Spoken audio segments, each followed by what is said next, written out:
দাস নদীর তীরে অনুষ্ঠিত হচ্ছে নদী সম্মেলন। দিনব্যাপী এই আয়োজনে অংশ নিয়েছেন দেশের বিভিন্ন প্রান্তের নদী ও পরিবেশ কর্মীরা। এ বিষয়ে বিস্তারিত জানাতে যুক্ত আছেন সহকর্মী আজিজুল সঞ্চয়। সঞ্চয়, জানাবেন নদী বাঁচাতে সম্মেলনে কি কি বিষয় গুরুত্ব পাচ্ছে?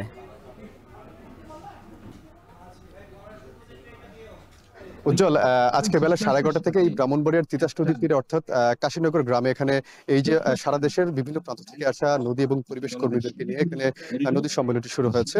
আমরা আয়োজকদের সঙ্গে কথা বলেছিলাম, তারা যেটি বলছেন যে মূলত এই যে সারা বাংলাদেশের যেসব নদ নদীগুলো আসলে এই যে নদী রক্ষার্থে আসলে আন্দোলন, সেই আন্দোলনটিকে কিন্তু বেগবান করার জন্যই আসলে তাদের এই নদী সম্মেলনের উদ্দেশ্য।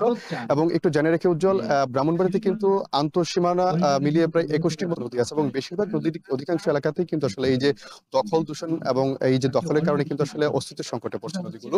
এবং এই যে নদী রক্ষার যে আন্দোলনটি আসলে যারা শুরু করছে, সেই আন্দোলনটিকে আরো বেগবান করার জন্য এবং আসলে এই আন্দোলনটিকে বেগবান করার জন্য কি কি ধরনের কর্মকৌশল নেওয়া যায়, সেই বিষয়গুলোকে কিন্তু আসলে গুরুত্ব দিয়ে এখানে আসলে এই নদীর সম্মেলনটি আয়োজন করা হয়েছে। মূলত নদী এবং প্রকৃতি সুরক্ষা সংগঠন তরি বাংলাদেশ এই নদী সম্মেলনটির আয়োজন করেছে এবং আজকে এখানে দিনব্যাপী এই অনুষ্ঠানটি চলবে এবং 3টি অধিবেশন রাখা হয়েছে এই সম্মেলনকে ঘিরে। এবং এখন কিন্তু এই প্রথম অধিবেশনটি চলছে। এখানে এখন এই মুহূর্তে বক্তব্য রাখছেন জাতীয় নদী রক্ষা কমিশনের সাবেক চেয়ারম্যান ডক্টর মনজুর আহমেদ চৌধুরী। মূলত তিনি এখানে বক্তব্য রাখছেন। এরপরে কিন্তু আসলে অন্যান্য যেসব অতিথি আছেন তারা কিন্তু এখানে বক্তব্য রাখবেন।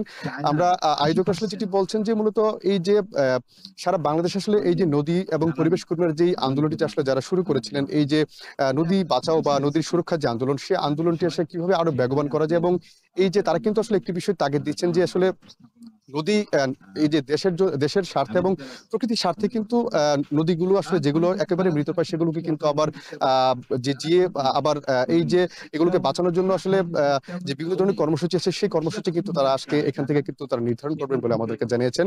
একটু জানা রেখে উজ্জ্বল, ব্রাহ্মণবাড়িয়ার যে নদীগুলো আছে তার মধ্যে কিন্তু সবচাইতে যে পুরনো এবং যে প্রাচীন নদীটি আছে অর্থাৎ এই যে তিতাস নদী, এখানে কিন্তু এই সম্মেলনটি হচ্ছে এবং এই তিতাস নদী কিন্তু ব্রাহ্মণবাড়িয়া অন্তত 7টি উপজেলা দিয়ে বয়ে গিয়েছে। তবে আসলে সব জায়গাতেই আসলে বেশিরভাগ অংশেই এই যে নদীর যে প্রশস্ততা বা নদীর যে নাব্যতা কিন্তু সংকট দেখা দিয়েছে। মূলত আসলে দীর্ঘদিন ধরে এখানে নদীর খনন না হওয়া ছাড়া এই যে ব্রাহ্মণবাড়িয়া জেলা শহরের অর্থাৎ যেসব বর্জ্য আছে, বর্জ্যের অধিকাংশই কিন্তু পৌরসভার যে সোয়ারেজ লাইন আছে সেই দিয়ে কিন্তু সেখান দিয়ে কিন্তু আসলে এই তিতাস নদী দিয়ে কিন্তু এগুলো ফেলা হয়, যার ফলে আসলে নদীর দখল দূষণ কিন্তু বাড়ছে এবং এই দূষণের কারণে সে নদীতে দূষণের ঘনত্ব বাড়ে, কিন্তু মাছের মরক দেখা যাচ্ছে। তবে আয়োজকরা বলছেন যে আজকে এখান থেকে তারা এই যে নদী সুরক্ষা আন্দোলনটি আরো বেগবান করার জন্য এখানে কর্মকৌশল তারা নির্ধারণ করবেন এবং তারা এই আন্দোলনটিকে কিন্তু আরো অনেকটা বেগবান করবেন।